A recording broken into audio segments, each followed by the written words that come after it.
Hello friends, welcome you all in the Bhande Sir's Academy. This is Professor Ashish Bhande and you are learning physics.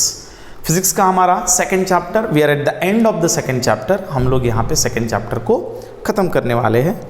So before ending to the first second chapter I want to be notice of yours. आपके मैं notice में लाना चाहता हूँ कि अभी और आज जो पार्ट हम इसका पढ़ने वाले हैं वो बहुत ही बेहतरीन है और बहुत सुपर डुपर पार्ट है, क्योंकि यहाँ पे हम पढ़ने वाले हैं वेक्टर प्रोडक्ट. लास्ट वीडियो में आपने देखा होगा हमने स्केलर प्रोडक्ट के बारे में पढ़ा है और स्केलर प्रोडक्ट के वक्त ही मैंने आइडिया दे दिया था कि हम लोग वेक्टर प्रोडक्ट के बारे में बात करेंगे. जैसे कि यहाँ पे कोई ऐसा स्टूडेंट नहीं है उसको स्केलर और वेक्टर का डिफरेंस पता नहीं है. यदि ऐसा है तो आप ये वीडियो मत देखो, पहले इसके वाले वीडियोस देखो. वेक्टर जिसको डायरेक्शंस और मैग्नीट्यूड दोनों है, स्केलर जिसको सिर्फ मैग्नीट्यूड है. अब हम लोग इसके बाद वाला पोर्शन पढ़ेंगे. उसके पहले इन चीज़ों से ज़रा रूबरू हो जाते हैं. आई, जे और K, these all are the unit vector. ये तीनों क्या है बच्चों? यूनिट वेक्टर है. ये तीनों यूनिट वेक्टर है along x, y and z direction. ये तीनों यूनिट वेक्टर है. I a unit vector along x, J also unit vector along y and K also unit vector along z. So these all are the unit vector. Now let us define the vector product of two vectors with suitable example. जैसे मैंने कहा था, मान लीजिए ये एक P vector है और मान लीजिए ये एक Q वेक्टर है and this is the angle between P and Q vector. दोनों के बीच का ये एंगल है. तो ये बड़ा सिंपल सा सवाल है कि I want to know P cross Q कितना होगा. लास्ट टाइम मैंने P डॉट Q लिया था. Scalar is also called as dot product and cross is called as vector, और vector is also called as cross product. And cross product is given by magnitude of P into magnitude of Q into sine of angle between them and the directions along the. यदि ये x की direction में जा रहा है, ये y की direction में जा रहा है, तो directions along the z axis. So I will say this is direction along the resultant vector UR लिखता हूँ. ये डायरेक्शन के बारे में मैं आपको बहुत सारी बातें कहने वाला हूँ. सिर्फ आप देखिए, यदि मैं ये P vector dot Q vector लूँ तो magnitude of P magnitude of Q into sine theta. यहाँ पे ऐसा डायरेक्शंस वाला कुछ नहीं था because it was a scalar product, sorry, it was a scalar product and scalar product don't have the direction. It is a vector product and it has a direction. ये vector होने के कारण इसको direction है, इसलिए यहाँ पे हम लोग डायरेक्शन की बात कर रहे हैं. यहाँ पे हम लोग किसकी बात कर रहे हैं बच्चों? डायरेक्शंस की बात कर रहे हैं. सो in order to understand this concept P, Q and sin theta, तो चलिए हम लोग इस डायरेक्शंस को समझते हैं. So what is the basic definition of vector product बेटा? जिन दो वेक्टर के बीच में हमें वेक्टर प्रोडक्ट लेना है, उनके बीच में जो स्मॉलेस्ट एंगल बनेगा, it is a smallest angle and this is the largest angle. तो ये स्मॉलेस्ट एंगल है और ये लार्जेस्ट एंगल है, तो ये क्या बनेगा? Mod of P into mod of Q into sine of smallest angle between these two vector into their respective directions. इसके साथ उसकी कौन सी डायरेक्शन आएगी? रिस्पेक्टिव डायरेक्शंस आएगी. उसके लिए डरना नहीं है. तो ये डायरेक्शन निकालना मैं आपको पढ़ा देता हूं. इधर क्या था? कॉस, और इधर क्या आ रहा है बच्चों? साइन आ रहा है. इधर क्या आ रहा है? साइन आ रहा है. कुछ चीजें जो हमें इसको समझनी है. The vector product of two vectors A and B is the third vector R is written as like this, where UR is the unit vector in the direction of R. ये R के direction में, जो R हम cross में लिख रहे हैं उसके डायरेक्शन में, that is perpendicular to the plane of containing these two vector. तीसरा वेक्टर कहाँ होगा? यदि ये दो वेक्टर है अपना, एक P है एक Q है, और यदि ये एक प्लेन में है, यदि ये एक प्लेन में है तो इस प्लेन को परपेंडिकुलर आपका ये तीसरा वेक्टर होगा, और इस वेक्टर का नाम होगा, इस वेक्टर का नाम होगा दैट यूनिट वेक्टर. यह unit vector perpendicular to the plane of this vector. I hope you understand. Next, the magnitude of R is given as AB into sin theta, where theta is lying between 0 to पाई। हा, ये बड़ी बात कह दी है आपने, ये बड़ी बात कह दी है आपने।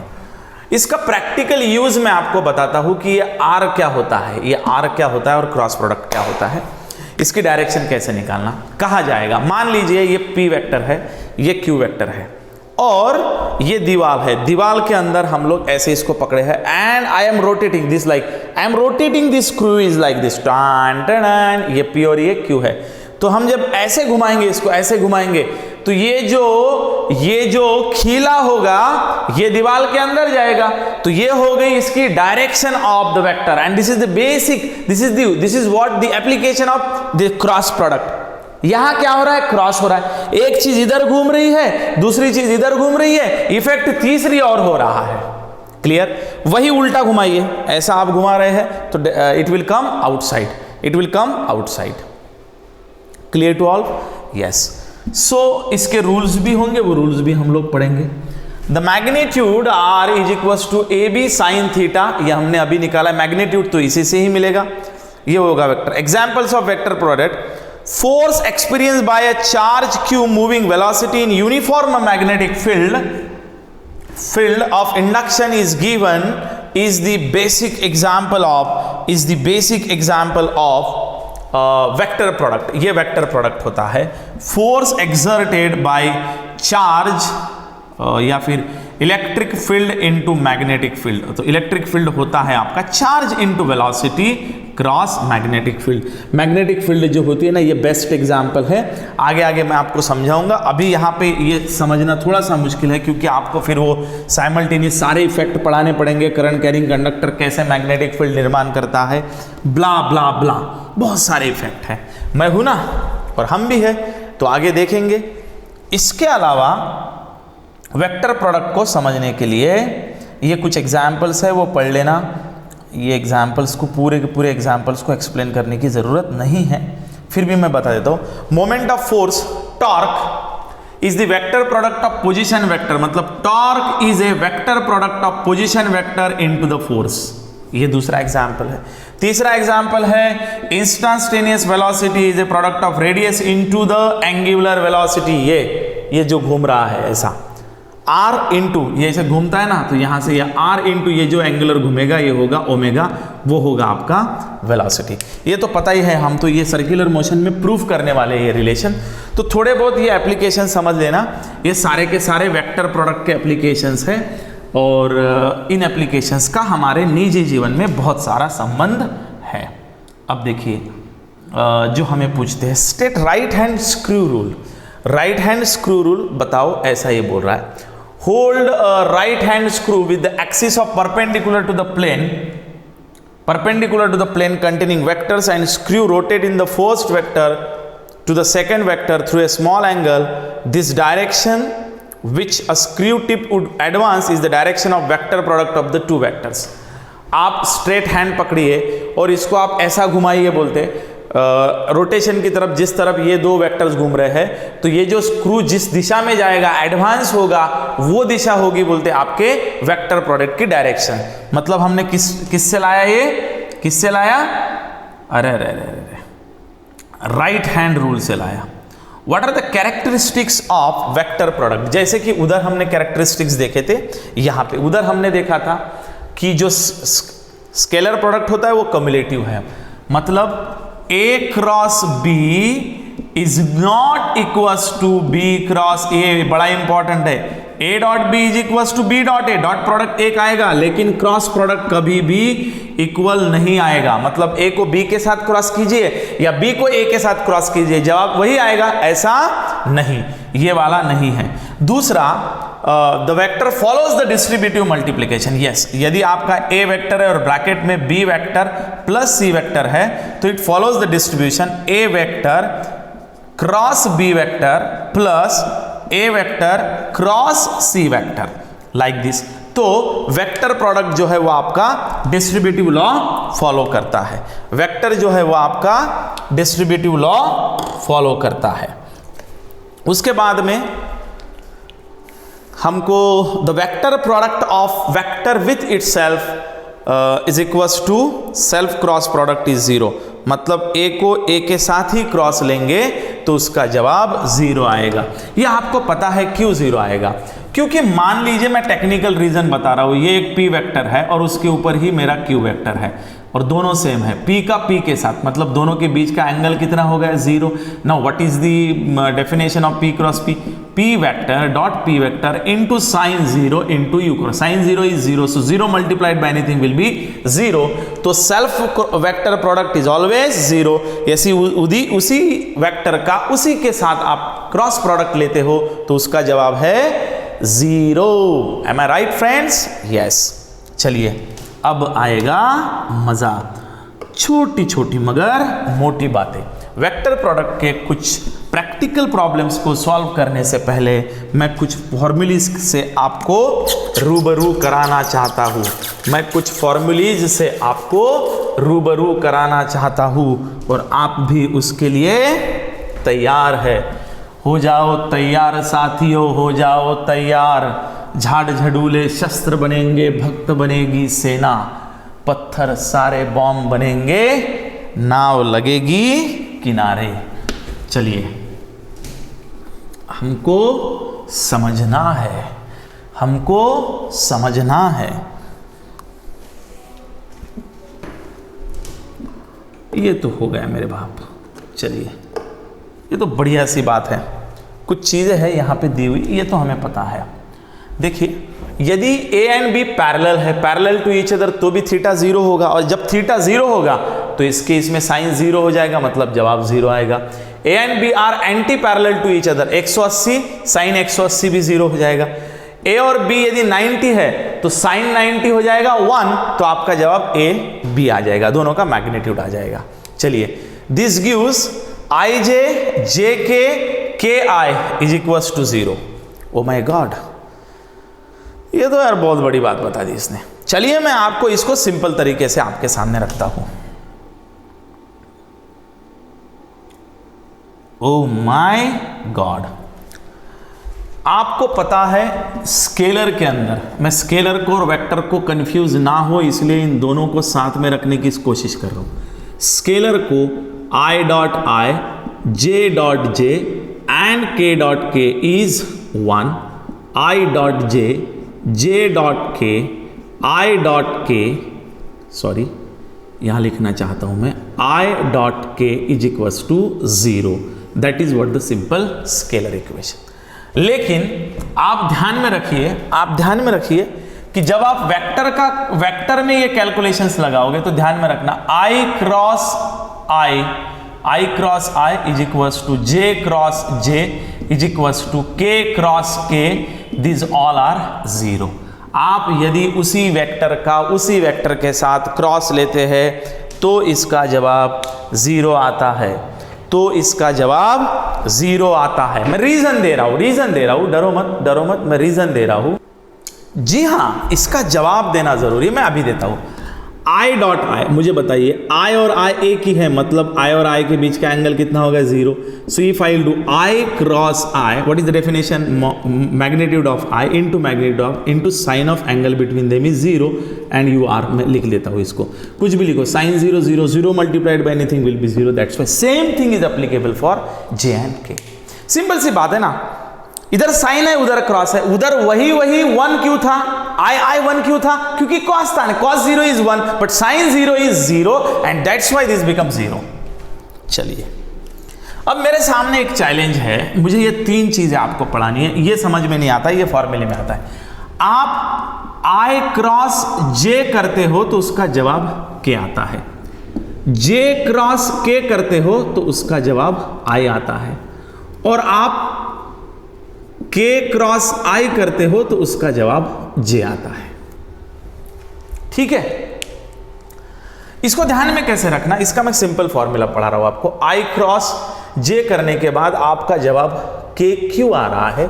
So that is coming a unit directions. उसका मैं आपको ये JEE नीट जो प्रिपरेशन कर रहे हैं उन बच्चों के लिए है, X है, Y एक्सिस है और ये Z एक्सिस है। Now what is I is a unit vector, what is J is a unit vector along the Y direction, and what is K is a unit vector along the Z direction. बराबर है। This is unit vector along X direction, unit vector along Y direction and unit vector along the Z direction. अब मैं आपसे यह कह रहा हूं कि जब मैं इन दोनों का क्रॉस ले रहा हूं, आई और j, so my unit vector according to this it is perpendicular to this plane. इसको परपेंडिकुलर कौन है? जेड है, मतलब ये के है, ये ध्यान में रखो। आई जे को परपेंडिकुलर के रहेगा, एक्स जेड को परपेंडिकुलर वाई जेड को perpendicular X. This is the way to define the perpendicular axis. Am I right? Yes. So these are the ways to define the perpendicular axis. ऐसा ध्यान में रखिए। अब मैं आपको बताता हूं ये क्रॉस कहां से कहां पे आ जाएंगे। मैं एक सिंपल तरीका आपको बताता हूं। देखिए, आपने क्या करना, ऐसे लिख देना आई जे और के, ऐसे 3 लिख देना, 1 2 3। अब देखिए आपको क्या करना, i cross j, so if you are doing clockwise घूमना है इसमें, clockwise i cross j is equals to k, j cross ये नेक्स्ट वाला, j cross k is equals to i, फिर k cross i is equals to j. ये यहीं पे नहीं रुकेगा, उल्टा आइए आप, आई क्रॉस के, तो आप एंटी क्लॉकवाइज आ रहे हैं, जवाब आएगा माइनस जे। के क्रॉस जे, जवाब आएगा माइनस आई। जे क्रॉस आई, जवाब आएगा माइनस के। If you are moving anti-clockwise, then put the negative sign, and if you are moving clockwise, then put the positive sign. And remember this as a note and note down this as a formula for JEE, NEET and CET students. ये बड़ा काम में आएगा आगे आगे जैसे जैसे हम इसको सॉल्व करेंगे। आई होप आपको स्केलर और वेक्टर का फॉर्मूला समझ में आया है। इन्होंने यही करके दिया है। अब मान लीजिए इन्होंने हमको 2 वेक्टर दिए हैं। आर वेक्टर इन्होंने कहा है R X I plus R Y J plus R Z K, और क्यू वेक्टर बोला है Q X I plus Q Y J plus Q Z K. So these are the 2 vectors. These are the 2 vectors. Now I wanted to do the r vector cross q vector. अब मुझे r और q का cross करना है। So how I will perform their cross and how I would like to solve this cross. अब ये cross solve करने का एक तरीका मैं आपको बताता हूँ। वैसे तो फिर ये क्रॉस करोगे तो फिर ये आर एक्स आई आई, देखिए क्या आएगा, R X I plus R Y J plus R Z K cross आएगा Q X I plus Q Y J plus Q Z K. तो पहली टर्म का क्रॉस कीजिए, आई आई 0 बन जाएगा, तो ये क्या आ जाएगा, R X I plus Q Y J, कुछ इस तरीके से। यस और नो? अरे अरे अरे अरे अरे अरे अरे अरे, are X Q Y J, ये इसके साथ मल्टीप्लाई किया, ये इसके साथ मल्टीप्लाई किया, तो sorry R X Q Y ये बन जाएगा आपका, ये R X I Q Y J, ये इसके साथ। गड़बड़ तो नहीं हो रही ना? नहीं, ये इसके साथ आएगा ही नहीं क्योंकि आई क्रॉस आई 0 हो जाएगा, ये बन जाएगा आई क्रॉस जे।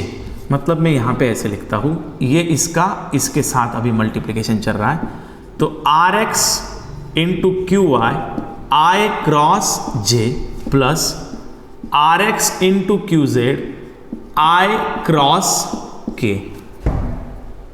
देखिए बच्चों, इसको इसके साथ मल्टीप्लाई किया, इसके साथ मल्टीप्लाई किया, फिर इसके साथ मल्टीप्लाई किया। पहली टर्म आई नहीं क्योंकि ये 0 हो गई, आई क्रॉस आई 0। चलिए मैं आपको पूरा ही करके बताता हूँ मेरे अजीज दोस्तों, फिर इसकी मेथड समझाता हूँ, क्योंकि आपके डोक्से में जाना काफ़ी इम्पॉर्टेंट है मेरे अजीज दोस्तों। मैं पूरा ये सॉल्व करके बताता हूँ आपको। देखिए पहली दफ़ा है इसलिए देखिए, R X I plus R Y J plus R Z K, I wanted to do their cross Q X I plus Q Y J plus Q Z K vector. Now let us see how we are going to perform their cross. So let us see, ये इसके साथ करेंगे R X Q X I vector cross I vector plus यही term दूसरे के साथ, तो बोलिए plus R X Q Y I vector cross J vector plus यही टर्म तीसरे के साथ R X Q Z then I vector cross K vector. ये बन गई 3 टर्म। फिर इसकी 3 टर्म आएगी plus R Y Q X J vector cross I vector, J vector cross I vector plus R Y Q Y J vector cross J vector plus R Y Q Z J vector cross K vector. अब तीसरे के साथ so R Z into Q X K vector into I vector plus R Z into Q Y K vector cross J vector plus R Z into Q Z K vector cross K vector. Now as far as my formula is concern, I cross I, J cross J and K cross K, these all are 0। तो इस term में ये I cross I 0 बन जाएगा, this is J cross J ये 0 बन जाएगा और K cross K ये 0 बन जाएगा। तो ये तीनों टर्म 0 बन रही है is equals to R X R Y I cross J. यदि आप देखिए इसको कैसे लिखना, यहां पे ऐसे निकाल लेना आई जे के, आप कहा जा रहे हो क्लॉकवाइज आई क्रॉस जे, जवाब आएगा के वेक्टर। समझ में आ गया? आई cross J K plus R X Q Z I cross K anticlockwise minus J. Okay, मजा आ रहा है? हाँ, दूसरी टर्म प्लस तीसरी टर्म में R X Q Z I cross K, ये मैंने अभी तो किया, इसका छोड़ो यार, कहाँ गड़बड़ हो रही है। ये टर्म तो पूरी 0 हो गई है, आई क्रॉस जे के आ गया है, फिर यहाँ आना है आई क्रॉस के माइनस जे आ गया है, ये हो गया है। ये आना है अभी आपको R Y Q X J cross I, तो जे क्रॉस आई आता है minus K plus R Y Q Y J cross J, ये तो 0 हो रही है टर्म, जैसे मेरी टर्म पहली 0 हुई थी ये वाली 0 हो रही है plus R Y Q Z J cross K आ रहा है माइनस आई, जे क्रॉस के आ रहा है minus I plus R Z Q X K cross I, so K cross आई आ रहा है उल्टा नेगेटिव, सो ये आ रहा है minus J, K cross I minus J plus R Z Q Y K J उल्टा जा रहे हैं तो माइनस आई, सिंपल सी बात है, उल्टा जा रहा है ना, K J anticlockwise, next वाला माइनस में R Z Q Y plus आखिरी वाला बन गया 0। तो यहां पे मैं के वाली टर्म कॉमन निकालता हूं, जे वाली टर्म कॉमन निकालता हूं और आई वाली टर्म कॉमन निकालता हूं। तो आई तो मुझे यार दोनों माइनस दिख रहे, ऐसा कैसे हो गया? आई दोनों माइनस कैसे हो गए? जे के तो ये प्लस आई आएगा ना, जे के तो ये प्लस आई आएगा, जे के ये प्लस आई आएगा, के जे माइनस आई वो बराबर है, माइनस आई बराबर है। तो चलिए आई और आई की टर्म को कांस्टेंट निकाल रहे इसमें से, तो ये हो गया R Y Q Z minus R Z Q Y into I vector plus J का ये माइनस टर्म है और जे का ये भी माइनस, ऐसा कैसे हो सकता है यार? आई के माइनस जे और ये R Z Q Z Q X R Z Q Z Q Y R Z Q Z R Y R Z Q X R Z Q Y, ये क्यू वाई है, के जे minus आई बराबर है are Z Q Z K I minus J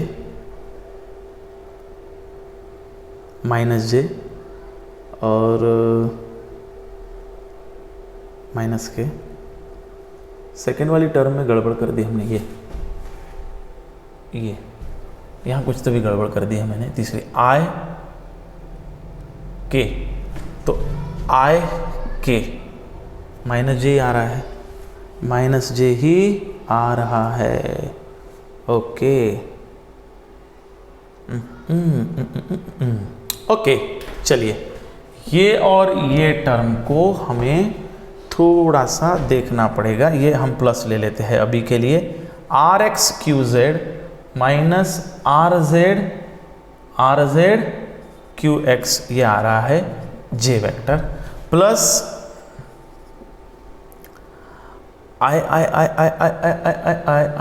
are Y Q Z minus R Z Q Y, ये आ रहा है आपका, आई तो हो गया। अब कौन चाहिए? के, तो के को कौन आएगा? R X R Y minus K R X Q Y into K, तो ये हो गया आपका क्रॉस प्रोडक्ट। फिर ये वैल्यूज इसमें से माइनस करो और फिर इसको सॉल्व करो। सो इससे एकदम बेटर तरीका मैं आपको बता रहा हूँ, इससे एकदम बेटर तरीका। इसके बाद में ये मेथड हम लोग कभी यूज नहीं करेंगे, इसकी मेथड में सिंपल बताता हूँ, अन्यथा ये तो है ही, जो सिंपल मेथड है वो तो है ही। तो इसको सॉल्व करने का एक सिंपल तरीका है, रिमेंबर दैट सिंपल तरीका, इसका मॉड लिखते हैं। आपको यदि अब देखिए आर और क्यू निकालना है ना, यहाँ निकाल रहा हूँ मैं, R vector cross Q vector, ये प्रोसेस बाईपास कर देना जो मैंने पढ़ाया, ये एक तरीका हुआ। इससे बढ़िया R cross mod I vector J vector और के वेक्टर, फिर आर के कोएफिशिएंट लिखना, R X R Y R Z, इधर लिखना Q X Q Y Q Z. So these are the R cross Q. तो ये बन गया आपका आर क्रॉस क्यू, ये क्या बन गया आपका? R cross Q. चलिए अब इसको सॉल्व कैसे करते हैं, चलिए मैं वैसे ही बता देता हूँ। अब जगह तो नहीं है, पर यहाँ पे ऐसा कोई स्टूडेंट नहीं होगा, आई होप कि सभी बच्चों को ये समझ में आया कि यदि दो वेक्टर दिए होंगे तो how to write their determinant, इसको बोलते हैं डिटर्मिनेंट मेथड। तो यहाँ पे मैंने उसका डिटर्मिनेंट आपके सामने प्रस्तुत किया है, आपके सामने लिखा है। Here I have been written their determinant over there and now I am teaching you how to solve that determinant. इस डिटर्मिनेंट को हम लोग किस तरीके से सॉल्व कर सकते हैं, and what is the way to solve this determinant. There is a very simple way to solve this determinant. इस डिटर्मिनेंट को सॉल्व करने का बहुत ही सिंपल और सरल तरीका है, उस तरीके को हमें समझना है। We want to find that way. तो यहाँ पे सारे मैथमेटिशियंस हैं, अच्छे मैथमेटिशियंस हैं, तो आप लोग इसको सॉल्व कर सकते हो।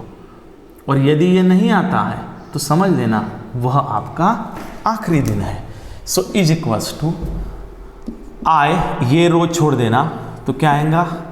Are Y into Q Z minus, ये रो छोड़ देना, minus R Z into Q Y. ठीक है, फिर ये जे माइनस जे, ये छोड़ना, ये रो छोड़ देना, फिर इन दोनों का cross, R X into Q Z minus Q X into R Z plus K vector, फिर ये छोड़ देना, R X Q Y minus Q X R Y, and this is your R vector cross Q vector, R vector cross Q vector. This is the simple way to understand R cross Q. ये हो गया solve. कोई एक आध उदाहरण हम आगे लेंगे, उस उदाहरण के जरिए आपको समझ में आएगा। मैंने आपको ये टेबल समझाया, ये टेबल ध्यान में रखना, क्रॉस कब लेना, माइनस कब लेना, प्लस कब लेना, सारी चीज़ें आपको समझ में आ जाएगी, सारी चीज़ों आपको समझ में आ जाएगी। क्वेश्चन नंबर 52 मैंने अभी बोलते बोलते आपको क्वेश्चन नंबर 52 भी पढ़ा दिया है। आप देखिए ये 52 बोल रहा है, derive an expression for cross product of determinant form. Determinant form जो ये इक्वेशन में आया ना, ये जो डिटर्मिनेंट मैंने निकाला है, डिटर्मिनेंट से यही अपना आखिरी इक्वेशन आया था, that was our last equation. So better was to write the determinant and solve the equation. देखिए ये इन्होंने पूरा सॉल्व किया है, मैंने जैसे आपको सॉल्व करके खराब है, वही है पूरा का पूरा वही है। फिर इसने आखिरी में इसका ये इक्वेशन आया, this and same can be written in the determinant form. फिर डिटर्मिनेंट को सॉल्व कीजिए, तो डिटर्मिनेंट को सॉल्व करने के बाद आपको वही मिलेगा। I hope you understand how to go for solutions of the determinant and all, and we'll continue this in the next lecture. Next lectures में मैं आपको भरपूर प्रॉब्लम्स लेके आ रहा हूँ। इसके ऊपर जितने भी प्रॉब्लम्स बनते हैं वो सारे प्रॉब्लम्स मैं आपको नेक्स्ट लेक्चर्स में सॉल्व करके दे रहा हूँ। सो बने रहिए हमारे साथ एंड देखते रहिए video, and don't forget to tell your friends that the 4th batch is commencing from the 1st November in the Bhandeswars Academy. Our 3rd batch is about to full because of you and our hard work. If you are happy, if you are satisfied, kindly ask your all other friends to join the Bhandeswars Academy. Thank you friends. Thank you very much.